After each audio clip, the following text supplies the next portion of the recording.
Perkembangan kasus COVID-19 di Provinsi Bali kembali tinggi. Pertanggal 5 Juli 2021, kasus baru mencapai 401 orang. Jumlah ini meningkat dari sehari sebelumnya yang hanya 355 kasus. Dalam sehari terdapat 46 tambahan kasus baru. Bahkan dalam sehari, turut dilaporkan kasus meninggal dunia terkonfirmasi positif COVID-19 mencapai 7 orang.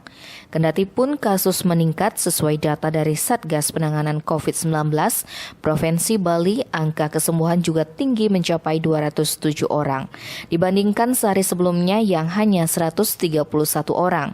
Sekretaris Penanganan COVID-19 Provinsi Bali, Made Rentin, mengatakan dari 401 kasus tersebut, 323 orang merupakan transmisi lokal, 77 pelaku perjalanan dalam negeri dan 1 pelaku perjalanan luar negeri.